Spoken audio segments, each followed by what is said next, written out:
Топ тема на ваша страна, добро вечер. Во самиот фотофиниш на предизборниот распуст и на парламентот, па делумно и на владата, власта се обидува да ги фати последните рокови за исполнување на реформските обврски кои што се наметнати од Брисел, но и од кои во многу ќе зависи каков ќе биде извештајот на Европската комисија, планиран некаде за крајот на мај или почетокот на јуни, а потоа и одлуките кои што се очекуваат од Советот на министри и од Европскиот совет. Во меѓувреме, додека се трага по консензус за клучните закони, консензуално денеска власта која заговара реформа на администрацијата во правец на функционалност, си донесе без проблем нов закон за ново министерство. Што е сработено, а што не, се дел од прашањата за мојот вечерашен гостин, вице-премиерот за европски прашања Бојар Османи. Добро вечер и добре дојдовте. Добро вечер. Иако во фокусот е специјалното јавно обвинителство и средбата која што е закажана за утре попладне и од која што се очекуваат идните чекори, јас би почнал со она што денеска помина во собранието, законот за новото министерство за политички систем и односи меѓу заедниците. УЦАУБ, или во превод ветено сторено, што беше еден од предизборните слогани на ДУИ на минатите изборни циклуси, беше вашиот фейсбук статус со кој што го проследивте изгласувањето на оваа министерство. Што тоа остваривте, освен што си ги решивте проблемите внатре во партијата со вице-премиерот Хазбелика кој не доаѓаше на работа, па сега најдовте начин да му го земете вице-премиерското место со тоа што се само наградувате со ново министерство? Не. Значи, прво во 2015 година беше направен голем преглед на рамковниот договор. Нели имаше една дебата пошто беше ревју, па кај нас беше преведено како ревизија на рамковниот договор, всушност беше направен преглед по барање на Европската унија тогаш и беа ангажирани странски консултанти на чело со Питер Фейт на тоа време, и знам во клубот на пратениците се вршеа неколку панели на сите аспекти на рамковниот договор. И од таа дебата, стручна дебата, произлезе дека треба да се создаде ново министерство за политички систем, чија матична комисија во собранието е Комисијата за политички систем и односи меѓу заедниците, така да името не случајно е такво, а чија улога ќе биде да отвори ново поглавје во имплементација на рамковниот договор, имајќи предвид дека секретаријатите имаат улога само на стручно-административна и координативна комисија, додека се донесат законите од рамковниот договор. Меѓутоа, немаат право на имање на орган, да поседуваат органи кои што ќе спроведат имплементација веќе на законите. Значи, ние затвараме едно поглавје со законот за јазиците и го затвараме легислативниот дел на рамковниот договор. Значи, нема веќе нови закони кои што произлегуваат од уставните амандмани од 2001 година. Законот за јазиците требаше да биде последен. Сега е последно министерството. Што се ќе биде последно? Законот за јазици беше последно и легислативниот дел го затворивме. Сега фокусот треба да биде во имплементација на законите кои што се произлезени. И од тука се сметаше во анализата, во таа експертиза, која што потоа стана дел од предизборната програма на ДУИ и потоа стана дел од програмата на владата. Значи, ова министерство е во програмата на владата која што е изгласана во собранието при избор на оваа влада, и мислам дека улогата ќе биде во имплементација на духот на законите, меѓутоа и во зближување и на другите етнички заедници, имајќи предвид дека рамковниот договор не донесе само дополнителни права и инклузија на албанците, туку и на сите етнички заедници. Така да ова е нов квалитет во имплементација. Овој нов квалитет кој што вие го нарекувате во имплементацијата на Охридскиот договор, веројатно вака како што го објаснивте, би било одлично спакувано за пред администрацијата во Брисел, пред која исто така ветувате реформи со рационализација на администрацијата, меѓутоа оние дома кои што го полнат државниот буџет, веројатно денеска со право саркастично би искоментирале аман те повеќе не реформирајте со нови министерства и нови фотели. Не, ова не е нова фотелија. Значи, фотелијата на секретаријатот се претвара во фотелија на министерство. Значи, ние немаме нова институција, туку унапредување на секретаријатот во министерство, кој што е извршен орган за имплементација на законите. И ова беше предложено од експерти кои што беа финансирани од Европската Унија при прегледот на рамковниот договор. Почнувајќи од рамковниот договор, уставните измени. Значи, сите обврски за тоа што се нарекува позитивна дискриминација за етничките заедници, и за албанската и за другите, од јазик, култура, право на вработување, сите се хоризонтално и вертикално вградени во сите постоечки закони. Нели е тогаш логиката на укинување на секретаријатот и не формирање на ново министерство, туку прашање на функционалноста на системот, дали тие права се исполнуваат или не. Бидејќи Министерството за одбрана има своји обврски да внимава на правичната застапеност. Министерството за внатрешни работи има такви обврски. Министерството за образование има посебни обврски. Министерството за култура има посебни обврски. Кои сега особености во себе ќе ги впие ова ново министерство од аспект на образование, култура и други права, кои што ги немаат во надлежностите на ресорните министерства? Значи, прво, вака, минатиот понеделник имавме Совет за стабилизација и асоциација. Таму имавме заклучен документ, кој што е одобрен од сите 28 земји членки и кој што Могерини и Хан ни го представија.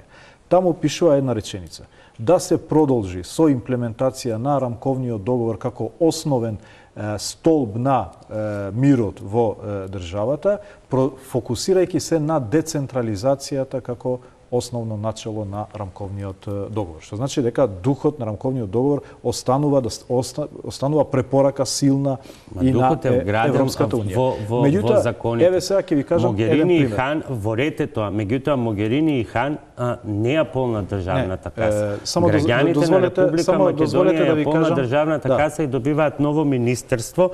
Во предлогот на законот се вели дека тоа ќе има и одредени финансиски импликации и не се кажува какви, дополнително. И секретаријатот имаше. Значи, нема да имаме и секретаријат и министерство. Значи, секретаријатот прераснува. Значи, немаме втора фотелија, немаме втор буџет, туку едноставно давање на извршна мок на институцијата која што сега улога нема да и биде координација на министерствата да донесат закони, бидејќи законите се донесени, туку во воспоставување механизми за имплементација на тие закони.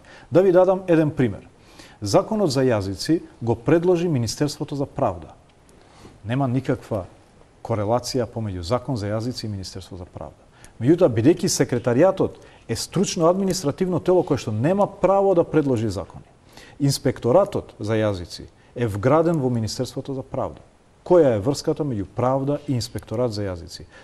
Тоа беше така заради тоа што секретаријатот нема можност да има органи во тој секретаријат. И затоа сега велиме: прво, укажуваме дека го затвараме легислативниот дел на рамковниот договор, нема нови закони кои што произлегуваат и сега се фокусираме на имплементацијата со механизмите кои што ги има тој извршен нов орган. Инспекторати, тела внатре кои што ќе следат дали се имплементира Законот за јазици, дали се имплементира правичната застапеност, дали имаме економска еднаквост, дали имаме рамномерен регионален развој, дали имаме континуирана децентрализација, кои што се основните начела на рамковниот договор. Тоа се обврски на сите ресорни министерства. Која е сега потребата?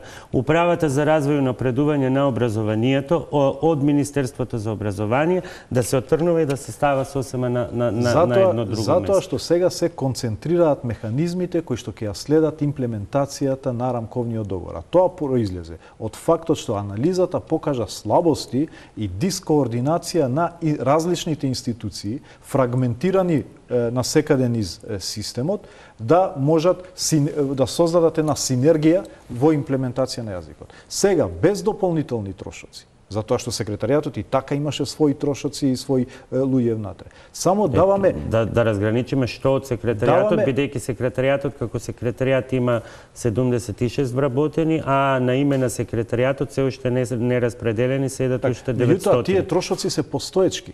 Сакам да кажам дека тие луѓе ќе се префрлуваат во новото министерство. Ние на новото министерство само даваме концентрација на сите механизми за мониторирање и следење на имплементација на договорот и даваме извршна мок во смисла на и постоење на органи внатре кои што ќе ја следат. Значи нема дополнителни трошоци, има нов квалитет во имплементацијата, но и една сериозна порака дека завршивме со легислативниот дел на рамковниот договор. Кој дел од политичкиот систем не го разбираме или различно не го толкуваме, бидејќи кај мене и натаму останува дилемата дека ако ние одиме во градење на тој систем и ако говориме за имплементација, не станува збор за имплементација на рамковниот договор, станува збор за имплементација на уставни, законски обврски.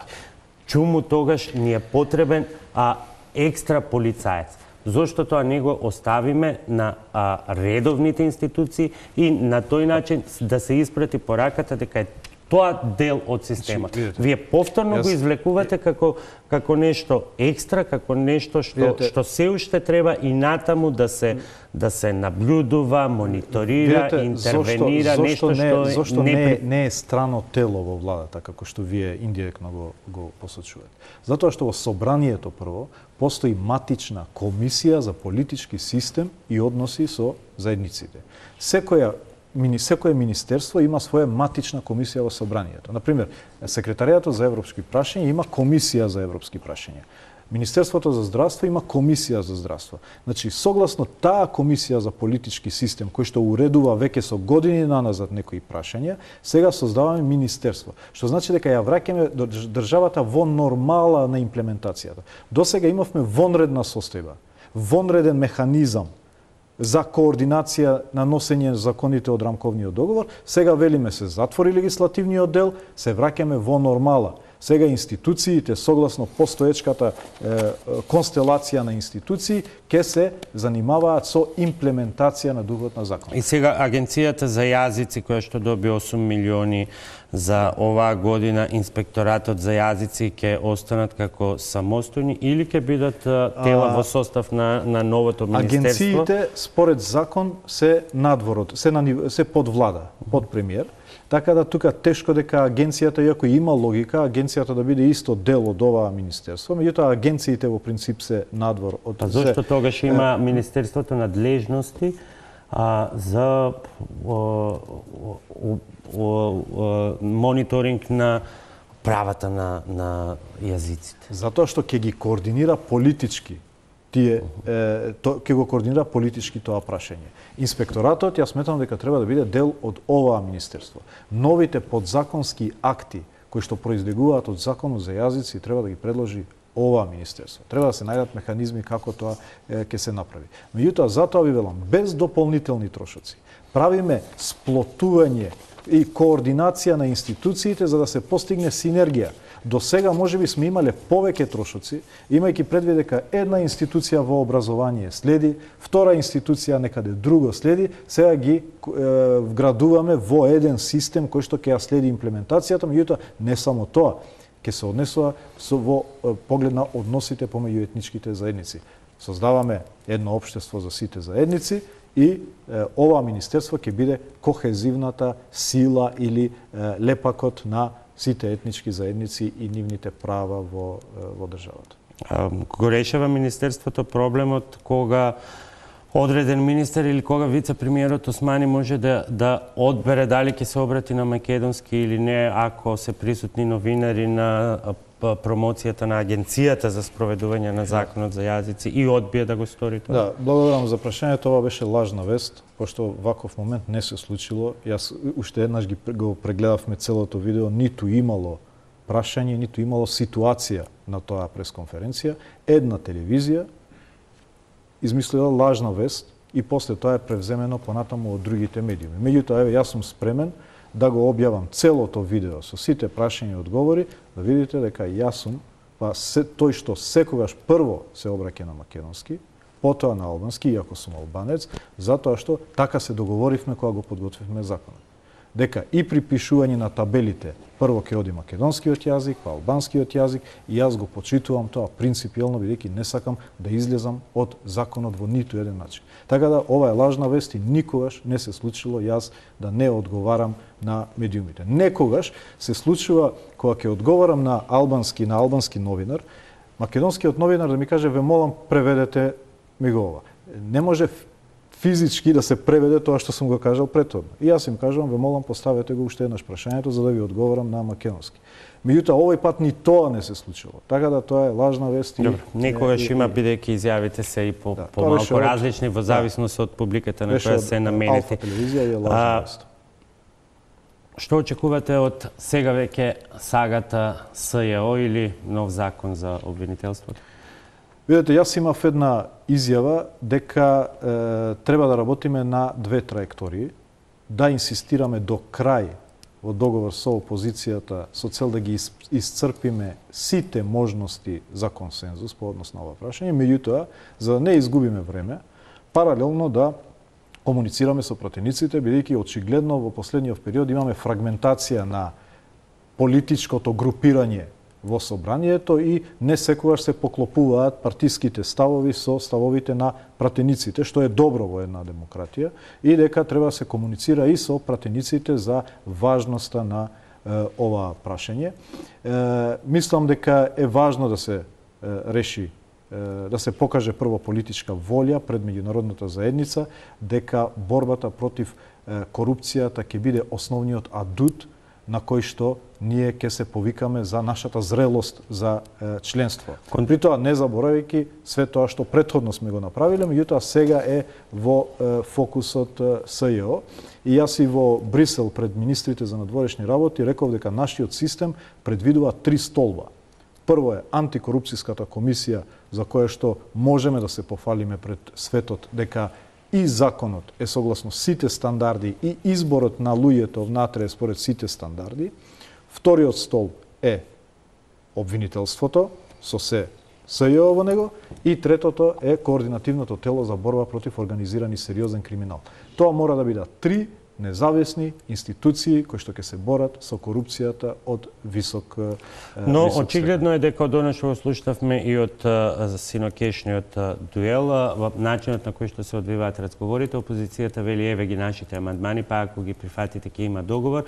Позициите на владата се сосема поинакви. Претходно имаше интерпретации дека договорите внатре во владата завршија со тоа што е прифатено барањето на ДУИ, снимките понатаму да не се користат како докази, туку само како индици. И сега дилемата е докаде ќе оди тоа соголување на СЈО во пазарот кој што треба да продолжи утре и со ВМРО ДПМН. Не, прво да го демантирам тоа. Никогаш не било барање не сте на ДУИ. Не. И дури би прифатиле да се вратат. Тоа беше предложено од нив самите, од луѓето во експертската група, дека бомбите биле послужени како индиции за отварање на истраги, а истрагите се засновуваат на голема, волуминозна работа со бројни документи и други докази. И дека не се засновуваат само на бомбите. И дека евентуално утре некој може да го спори прашањето на бомбите, меѓутоа никогаш не било тоа покренато од страна на ДУИ. И еве ви кажувам, утре некој да предложи да се вратат бомбите како докази, ДУИ нема да прави проблем во тој дел. Значи, ние постигнавме консензус многу лесно со помеѓу владините партнери за потребата од овој закон, меѓутоа и за начинот на кој што е дефиниран текстот на законот. Тоа што добро се случи овие 2 дена, прво е фактот што Министерството за правда излезе и рече: "Ги прифаќаме принципите на опозицијата", и тоа на некој начин според мене отвори врата за продолжување на диалогот после пропаднатата средба, и фактот што ВМРО ДПМН излезе со амандмани, и тоа е добар чекор, бидејќи дава можност да се продолжи со комуникацијата, а нели ставот го кажав од почеток, треба на 2 траектории да продолжиме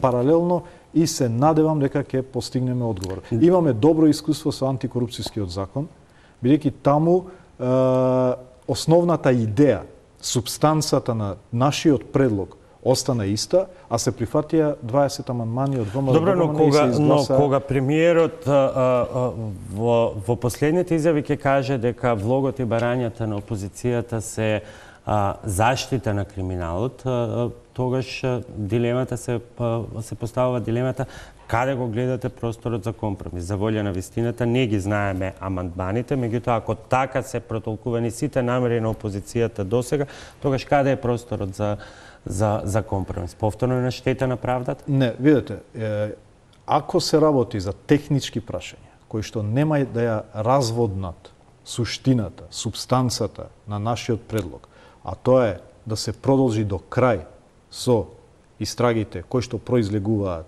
од незаконското прислушување и да се овозможи автономија на ново антикорупцијско обвинителство, кое што не е ново само за нас.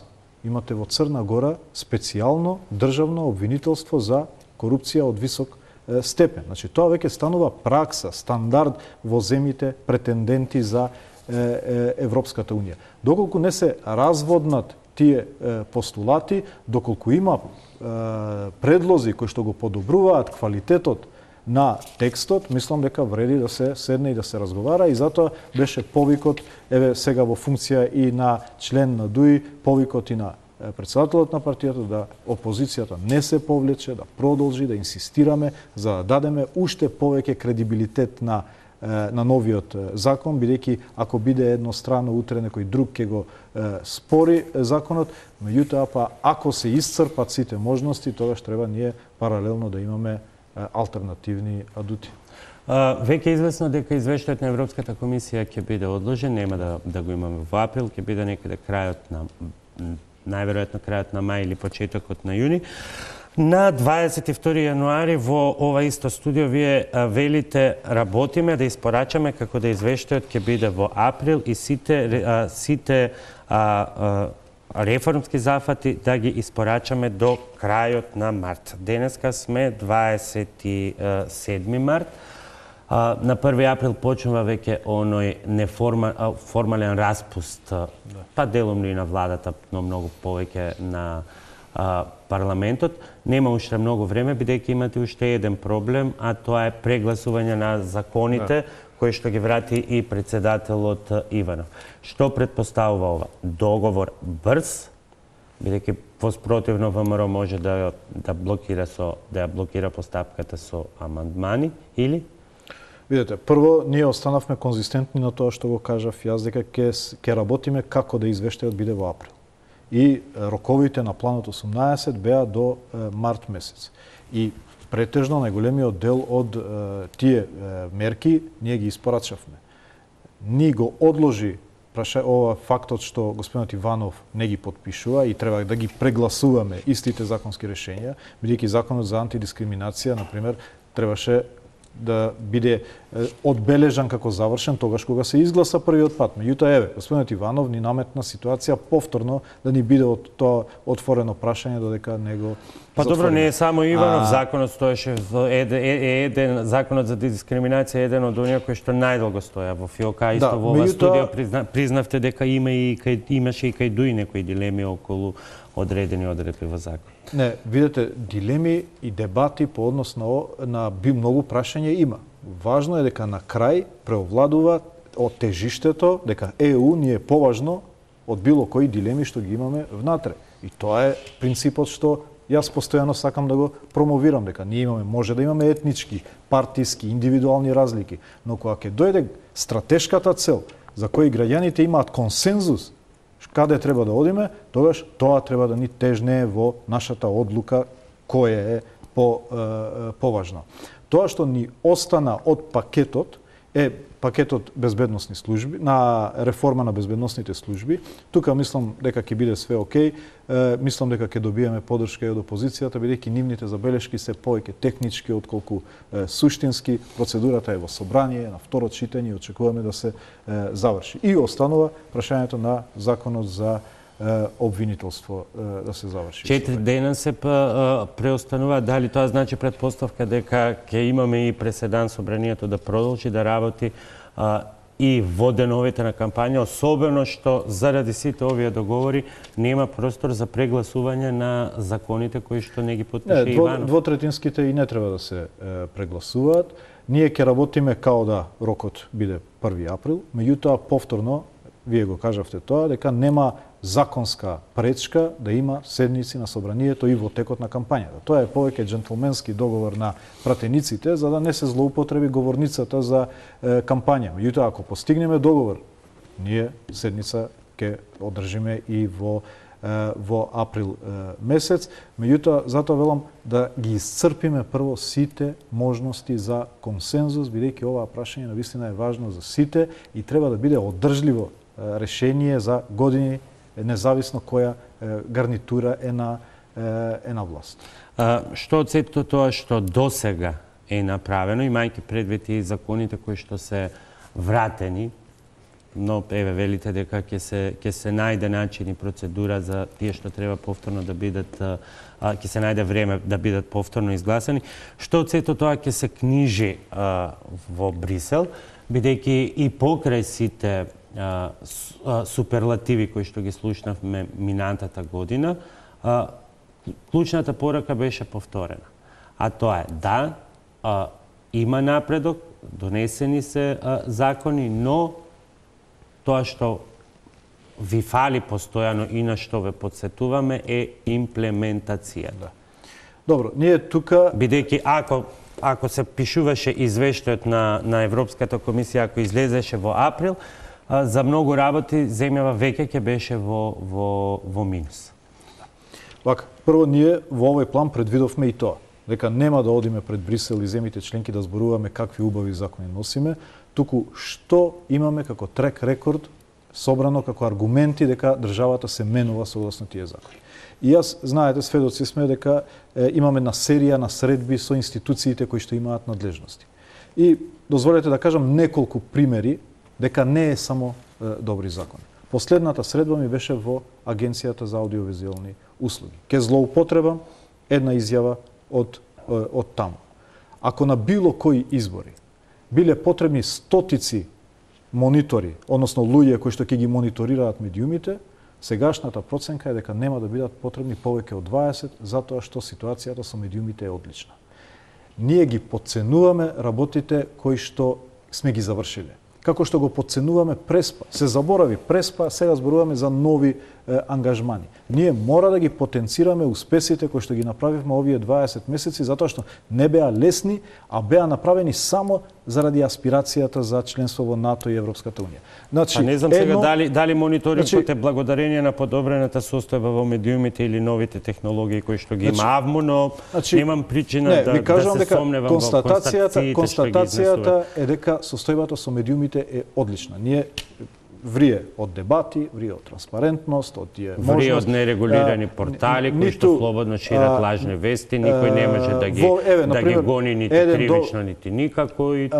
Зборам за медиумите, за големите медиуми за телевизиите. И тоа е еден трак рекорд. Бидејќи како беше, како е.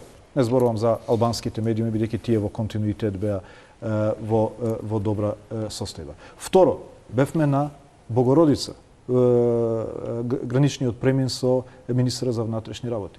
Република Северна Македонија покажува исклучително добри резултати во спречување на нелегалната миграција. 16.000 спречени нелегални обиди за влегување во Северна Македонија, а тоа значи дека тие луѓе би биле во центрите, во главните градови на Европската унија. И тоа е асет на Европската унија. Ние сме заштитник на безбедноста на Европската унија и тоа е трек рекорд. Тоа не е само добра реформа. И трак рекорд е исто така нова антикорупцијска комисија, за која што велите дека е избрана според сите, па дури според некои нови узанси досега не видени во Европа и во светот. И првата задача на таа нова антикорупцијска комисија се 30 досиеа за непотизам. Видете, прво, и на нив ја имате изјавата на Коцијанчич како подсетување дека ова нешто не требаше да се повтори, а се повтори. Така. Прво, не можеме да подцениме начинот на кој што беше избрана комисијата. Значи, тоа беше без преседан начин на кој што имавме. Тоа е на позитивната страна и веројатно Брисел ќе го потцрта со зелено. Но што е со ова кое што несомнено ќе биде подвлечено со црвено? Владата подитно реагираше да се создадат сите предуслови, просторни, опрема, за да можат они да функционираат максимално независно и ефикасно. Тие немаат ниту еден месец откако се почнале со работа. И гледаме дека неселективно почнуваат со истражување на сите теми кои што се отвараат во јавноста, вклучувајќи го и прашањето на непотизмот, меѓутоа и на други прашања. Така да им оставиме простор да си ја завршат својата работа, меѓутоа тоа е еден од аргументите со кои што се фалиме во Европската унија. Како, ако некој ве прашува и објаснувате изјавата на вашиот колега, министерот за економија, кој што во ниту еден момент не покажа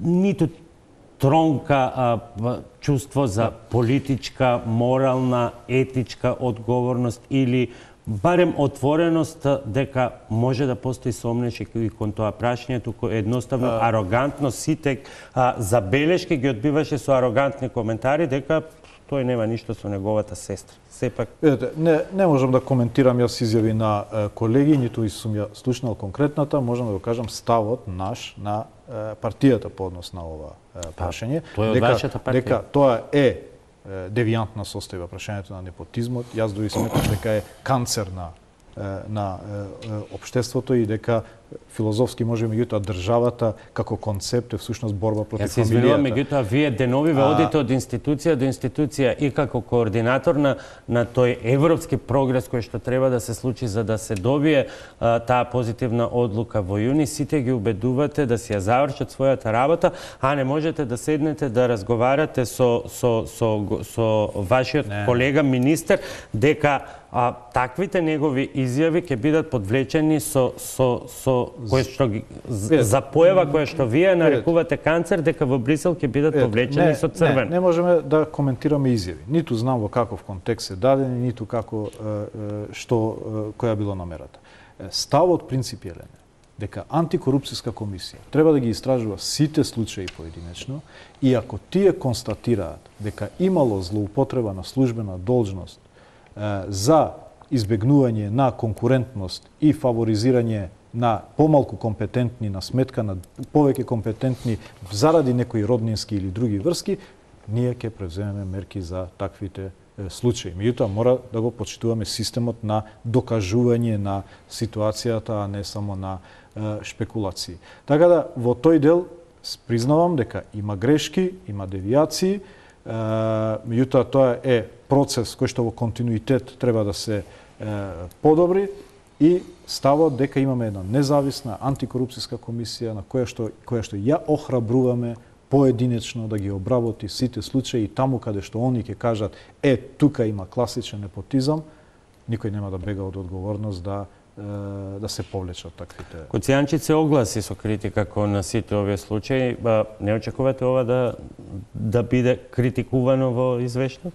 Не, сигурно може да биде спомнато. Јас го критикувам, не само Европската унија. Ние го критикуваме како феномен, како девијација од...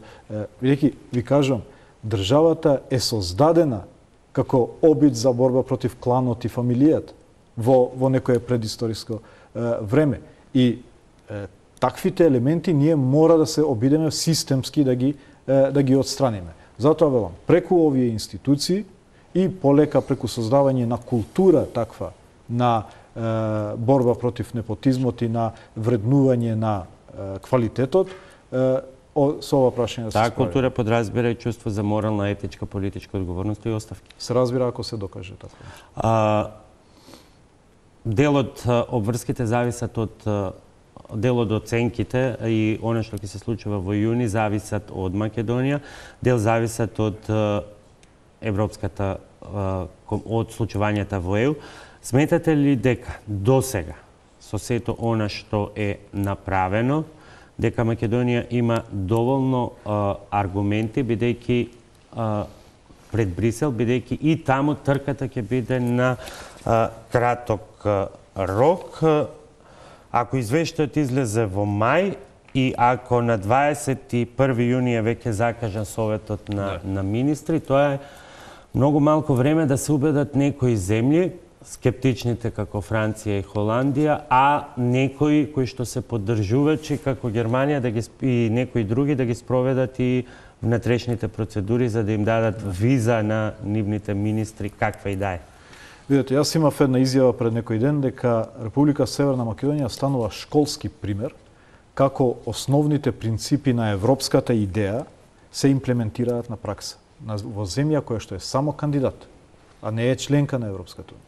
Дали е тоа новата култура на компромиси, која што е основна европска идеја, а ја немаме во регионот, ја немаме дури и во Европската унија. Ние ја промовираме со фактот што сме единствена земја во регионот која што нема ниту едно отворено прашање со соседите. Тоа е квалитет кој што не може да се пофалат многу земји во регионот и во светот. Со една внатрешна етничка кохезија и консолидација на една мултикултурна или мултирелигиозна. Се тоа бе господин Османи, меѓутоа знаете, бевте во Брисел, знаете каква беше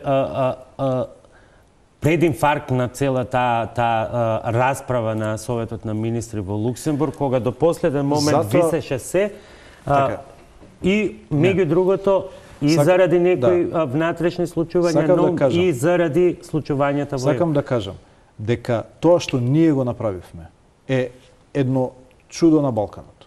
Поглед на постигнувањата што ги направивме во овие 20 месеци. А ги направивме само под едно гориво. Тоа е европската идеја.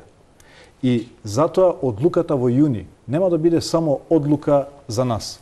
Ќе биде одлука дали таа европска идеја ќе продолжи да се рециклира во регионот и да ги охрабри и другите земји во регионот да продолжат по нашиот пат, но и ќе даде кредибилитет на самата Европска унија, бидејќи таа трансформативна мок на унијата овозможи едно општество кое што пред само 3 години беше во тешка политичка институционална криза, денеска да блеска со резултати. Така да загубата при евентуален друг исход во јуни нема да биде само наша.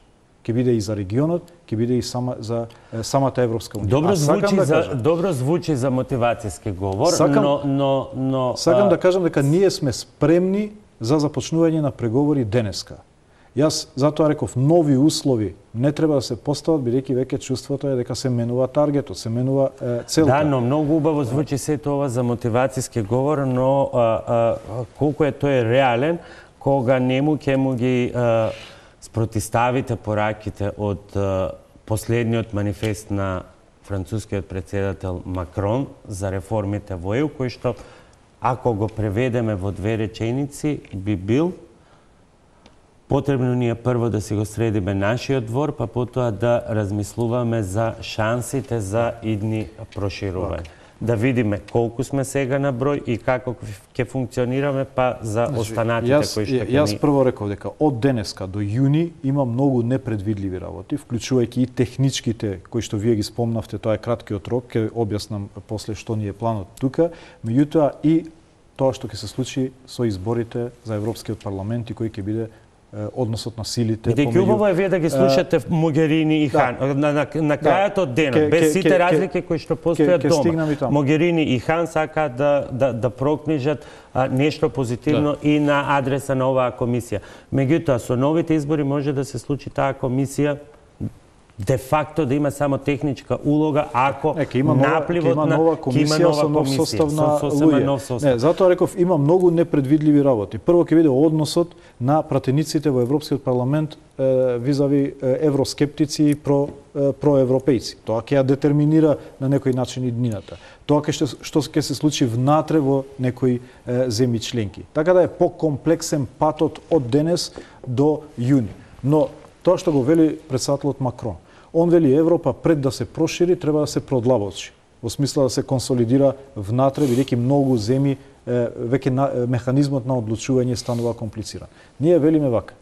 Процесот на продлабочување на Европа и нашето припремање за членство не се исклучуваат еден со друг. Стигне ли таа порака, господине Османи, до него и до останатите скептични земји? Ние се обидуваме. Ние имавме, беше тука министерката за Европа, господјата Натали Луазо, која што еве вчера дознавме дека е начело на листата на Макрон за Европскиот парламент, и на сите им кажуваме дека ние не очекуваме дека утре ќе станеме земја членка. Ние велиме дека треба да започнеме еден долг процес на преговори во кој што ќе се трансформира државата и општеството во европско, а во тој период од години Европската унија има можност и шанса да се продлабочи во смисла внатрешно да се консолидира. Така да тие аргументи се јасни. Тоа што сега дебатата таму малце е диктирана и од предизборниот амбиент. Во предизборен амбиент не секогаш фактите се важни. Тоа е повеќе тука и хаосот со Брекзит, неизвестност околу изборите, и како во сите тие услови вие ќе пребродите таа и техничка пречка од само 20 дена. Прво, добро е што извештајот ќе се објави после изборите, што значи дека нема да бидеме под таа предизборна поларизација и атмосфера, и повеќе на објективна ќе биде проценката за нашиот прогрес од страна на Европската комисија, и потоа одлуката 20 дена после во Советот на министри. Спорни се само две земји во поглед на процедурата. Само Германија и Холандија треба извештајот да го одобрат во нивните парламенти. И еве ќе кажам, во тој период од 20 дена ќе има само една сесија на Бундестагот помеѓу 3 и 6 јуни. Меѓутоа и на тоа работиме. Имаше една сериозна германска делегација овде во Скопје минатата недела, и на 10 април јас и министерот Димитров ќе одиме во Бундестагот за да укажеме дека таа сесија за нас е клучна за да се донесе одлуката во јуни, бидејќи било кое одложување поради технички причини ќе има далекосежни последици по тоа што јас го говорам, а тоа е наративот нов кој што е создаден во регионот. Колку на тоа позитивно конто и колку на овој оптимизам ќе влие фактот што практично многу се доцни со она што значи формирање на преговарачката структура. 22 јануари, пак ќе се вратам на тој датум во ова студио, изјавивте. Преговарачката структура ќе биде позната за една недела и ќе ја представиме пред јавноста. Од тогаш помина 2 месеци и ја нема, а според одлуката на владата донесена на крајот на јули требаше да се заврши до 29 октомври. Тоа се доцнење од 5 месеци, или ако се за преведе оваа преговарачка структура за гледачите на кои што тој сложен механизам не им е доволно познат, под најпозитивно сценарио ние Македонија во јуни да го добие почетокот на преговори, како што се очекуваше со почеток на првата меѓувладина конференција во декември. Македонија во тој момент во јуни нема да го има својот преговарачки тим комплетиран. А досега има отворено технички скрининг на 14 поправи. Значи вака, прво календарот на оптимистичката верзија е тој. Значи во јуни го потврдиме датумот што го добивме минатата година.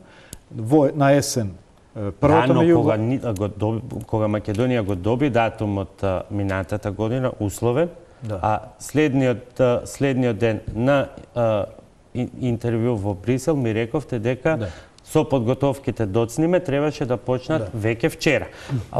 Според оваа динамика и со оглед на предизборието, вие во јуни можете само, барем во однос на преговарачката структура и тимовите, само да го повторите истиот одговор. Дека доцниме требаше да почнеме пред една година. Како главен политички преговарач, јас сум во постојана координација со главниот технички преговарач за да ја дефинираме структурата. И ние сме ја дефинирали структурата, концептот, како ќе изгледа. И актите дури ни се подготвени. За секој... Што се чека? Малку и намерно не брзам, бидејќи сепак све ќе зависи од одлуката во јуни, и заради тоа што сакам да оставам простор полека да ги согледаме сите аспекти. Бидејќи ако брзаме и формираме механизам кој што внатре предвидува неколку институции и ако тие односи не се усогласат соодветно, тоа повеќе ќе создаде фрикција отколку синергија на функционирање. Дали е тоа само изговор, бидејќи извинете, но техничкиот скрининг на 14-те поглавја ви покажа дека во голем дел од нив ви недостасува стручен кадар. И сега вие велите, јас се обидувам да ја одложам, тоа е паралелно подготвувањето. Вие знаете дека ние имавме оглас за заинтересирани стручни луѓе, скринингот се одвива соодветно, нашите екипи одат таму, директен линк има во СЕП, каде што се следат препораките од таму, се прави пост скрининг. Но 2 месеци помина од последното ветување дека ќе ја објавите, ја нема. Јас можам утре да ја објавам. Јас се обидувам системот... И таа е еден показател за спремност или неспремност на државата. Прво сме фокусирани да испорачаме во делот на реформите за јуни. Работиме на овој дел и јас сум спремен утре да ја објавам и да ја поминеме на влада. Идејата беше прво да го вклопиме механизмот добро. После тука се невладините организации. Ние добивме различни предлози како невладините организации ќе се вклопат во системот. Подготвивме во меѓувреме компаративна анализа како земјите кои што се посвежи со искуства, дали е тоа Хрватска, Црна Гора, Србија, како тие ги вклопиле. И се обидуваме да правиме систем кој што со години напред ќе создаде ефикасен механизам за преговори со Европската унија. Но немате време, господине Османи, до 5 мај се избори. После 5 мај ќе објаснувањата ќе бидат дека фокусите сега кон лобирање за поддршка за извештајот на Европската комисија и ќе дојде јуни и ние нема да ја имаме преговарачката структура. Што е? Видете, значи прво најважно ние у јуни да ја добиеме одлуката. Ако не добиеме во јуни одлука, преговарачката структура ќе биде латентна. Што ќе прави без преговори преговарачката структура? Затоа ми е фокусот овде, да го добиеме датум. Јас сум спремен овој вторник на влада да ги поминеме актите за дефинирање на структурата. Во постојана комуникација сум со невладиниот сектор и тука нема затајување, нема закаснување во тој дел. Нас ни е важен јуни да ја добиеме одлуката, а таа одлука, реков, не зависи само од нас, зависи и од контекстот во Европската... Ма не можете да трчате спринт ако немате спринтер. А за нив треба претходна кондициона подготовка. Ако добиеме датум, ако го потврдиме датумот, да не бидам погрешно разбран, ако го потврдиме датумот, ве уверувам дека ние сме спремни со тие капацитети што ги имаме, а кои што во меѓувреме ќе треба да ги надградиме континуирано. Значи преговарачката структура не би требало да ја очекуваме пред потврдата на датумот? Не, може би и во вторник да успееме да ги поминеме како акти, иако работните групи веќе функционираат. Ние само ќе треба одредени модификации во односите на институциите. Затоа ви велам дека... Тие модификации значат модел кој што не сте го открили, има неколку типа на модели. Ама не затајува процесот. Затоа што сите форуми, тела, работни групи се функционални и работат и го следат скринингот и постскрининг анализите. Јас зборам за новиот модел на преговори кој што ќе добие тежина која ќе го потврдиме датумот. Така да во овој план сме сосема во ред. Одиме со кратка пауза за реклами и се враќаме во студиото. Добре дојдете назад во студиото. Вице-премиерот за евроинтеграција Бујар Османи е мој вечерашен гостин. Господине Османи, изборите и начинот на нивното спроведување се вториот услов покрај законот за СЕО кој што треба да се исполни во овој фотофиниш. Многу сте растрчани деновиве по институциите кога вице-премиерот Бујар Османи ќе изјави дека не е битен исходот од изборите, туку начинот на кој тој ќе биде начинот на кој што тие ќе бидат спроведени. Дали е тоа грижа пред се за ефектот и импактот врз оценката од Брисел за изборите, или пак е одстапка на што вице-премиерот Османи ја прави на функционерот на Дуи Османи, за тоа дека можеби Дуи нема да успее да го изнесе сето свое гласачко тело како поддршка за консензуалниот кандидат? Не, воопшто, туку заради тоа што изборите се случуваат многу блиску до одлуката. И било која грешка или проблем во тој период до 5 мај ќе остане во свежата меморија на тие што ќе ја донесат одлуката во јуни. Тоа ќе биде последното нешто што они ќе го видат од нас. Значи, Преспа ќе биде една година предходно, реформите ќе бидат 6 месеци. Кредитот од Преспа е веќе потрошен барем пред Брисел. Не може да е потрошен. Кредитот од Преспа ќе треба тек да се испорача. Туку сакам да кажам дека тоа ќе остане последно во меморијата на тие што треба да ја донесат одлуката. И сега лупата на тие луѓе е многукратно зголемена и ќе гледат и секој детал и секоја најмала грешка. И затоа сметам дека избори ние имаме секои 4 години, меѓутоа одлука во јуни ќе имаме само еднаш. Ние сме во последниот месец од последните 20 години. Значи, од 2001 е подпишена спогодбата за стабилизација и асоциација, кандидатски статус од 2005, ние сме во последниот месец од тој долг маратон и затоа велам не смееме една лоша импресија да ни биде последна во меморијата на луѓето што ќе ја донесат одлуката. Тука не станува збор за лоша импресија или станува збор за една апсурдна ситуација во која што земја која што очекува потврда на датумот за отпочнување на преговори, се уште да стравува од можниот лош изборен процес. Видете, изборите се секаде во светот сензитивна операција, каде што секој може намерно да ви направи штета, дали од внатре, дали од надвор, да ви го киднапира процесот, само да ви направи штета како. Добре, сега ние не зборуваме за тоа дали имало на изборите руско или немало руско влијание како што се случуваше во САД. Зборуваме за задоволување на базични принципи за фери демократски избори. Изборите се ахилова пета на секоја држава и општество. И затоа тука треба да внимаваме да не ни излезе ништо од контрола во смисла на правилен изборен процес. Меѓутоа, да се вратиме на политичкиот дел на изборите.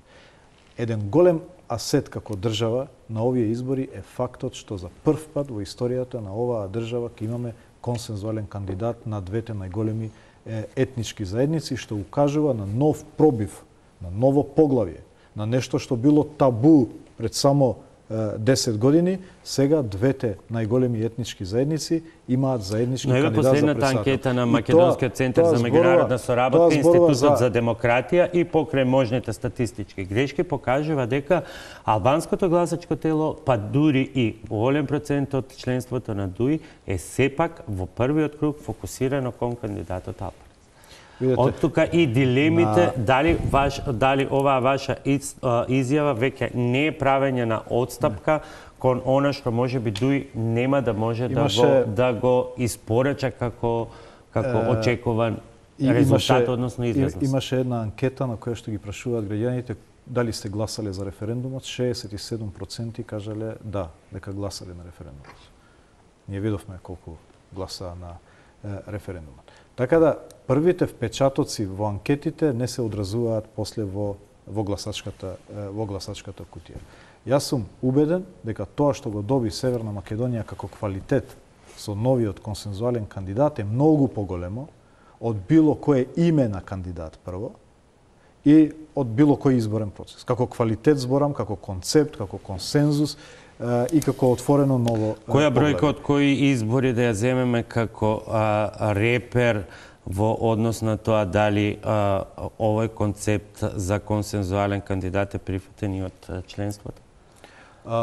Значи, прво, господинот Пендаровски не е кандидат на една партија кој што ја добива поддршката на другите партии, тој е кандидат и на ДУИ, и на СДСМ, и на партијата, на турците, на сите тие 30 партии кои што го поддржуваат. И ние ДУИ има стабилно гласачко тело. Сите испитувања на јавното мислење покажуваат дека има значителен тренд на пораст на поддршката заради тоа што нашата конзистентност во правењето на политика веќе ги дава плодовите. Некогаш беше предмет на критика, на омаловажување, на подценување, меѓутоа таа конзистентност издржа и сега ги испорачува плодовите. Тие плодови се НАТО, тие плодови се ЕУ, тие плодови се внатрешна консолидација на општеството, тоа се реформи, тоа се правна држава и нашите поддржувачи тоа го ценат. Бидејќи гласачите веќе не носат одлуки врз основа на дневно-политички чувства, туку на следење на конзистентноста на една политичка партија и мислам дека тие веруваат на и може да се потпрат слободно на дуи за својата иднина и апсолутно очекуваме сериозна поддршка и голема победа на портите на НАТО се отворија пред ЕУ, за чекањето пред ЕУ запишуваме рекорди. Ќе запишеме ли, ќе продолжиме ли да го пишуваме оној рекорд по кој што сме исто така како држава познати, а тоа е неуспехот да се организира попис? Се надевам дека ќе го прекинеме тој рекорд. Кога ќе помине законот? Значи, требаше во вторникот да го поминеме законот. Заради една техничка формулација на една реченица не успеавме и тоа поради законодавство, а не поради нас, политичките партии во владата, бидејќи ги усогласивме принципите на пописот, кој ќе се одвива во 2020 година преку комбиниран метод, значи не традиционален метод само на терен, туку ќе се користат базите на податоци од институциите, дали тоа МВР, ПИОМ, Фонд за здравство и така натаму, и попишувањето на терен. Значи, ќе се споредуваат и ќе се потврдуваат податоците и ќе се попишуваат и етничките и културните и верските карактеристики на граѓаните. Меѓутоа, тоа што е важно е создадовме еден механизам на доверба. Јас тоа го повторува во текот на разговорите дека без добиена доверба на граѓаните не смееме ни да почнеме со пописот. Јас сум бил подпредседател на комисија во тоа време и знам дека довербата е клучна на граѓаните кон системот кој што сте го воспоставиле. Имаше различни варијанти дали треба да се формира државна пописна комисија како тогаш или пак да најдеме друг начин. Ние се одлучивме сепак целиот процес да го оставиме на Државниот завод за статистика, да не се меша воопшто политиката, но при тоа директорот и заменик директорот да имаат заедничко одлучување во сите пописни материјали, за да имаат етничките заедници доверба во процесот. Така да е избран тој модел кој што мислам дека овозможува прво деполитизација на процесот, но и доверба на етничките заедници дека одлучувањето внатре ќе биде консензуално за целиот пописен процес. Добро, останува да го видиме законот па да ги разрешиме сите овие елементи, многу новини на самиот крај од ова интервју. За крај, сосема кратка проекција на она што можеме да го очекуваме.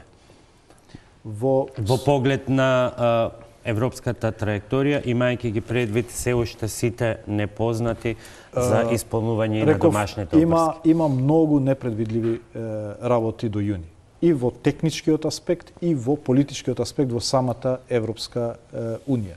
Така да, уште работиме како да ништо не е решено. Ние треба да продолжиме да испорачаме, да ги завршиме пакетот безбедносни служби и законот за обвинителство, да испорачаме во делот на конкретни резултати, тие да ги собираме и да ги презентираме пред земите членки. Утре имаме представници на 28 земји членки во Скопје, кои што ќе дојдат да направат пресек пред одлуката во јуни и ние министрите утре пред нив ќе дадеме ќе направиме еден пресек на тоа што сме го направиле. Меѓутоа ќе продолжиме со комуникација со земјите членки да ги убедиме дека одлуката во јуни не е само одлука за нас. Тоа е одлука за европската идеја и за кредибилитетот на европската идеја и за охрабрувањето на регионот да го следи нашиот пат и дека било какво двоумење во јуни од било која земја членка навистина ќе направи голема штета и внатре, и во регионот, и во самата Европска Унија. Меѓутоа, за нас тоа не е никакво алиби. Ние треба да продолжиме да испорачаме до последниот ден, бидејќи тоа го правиме за нас пред се, меѓутоа и за да успее европската идеја. Благодарам што вечерва бевте мој гостин. Почитувани, тоа беше се во вечерашната топ тема на ваша страна. Останете и натаму на тел.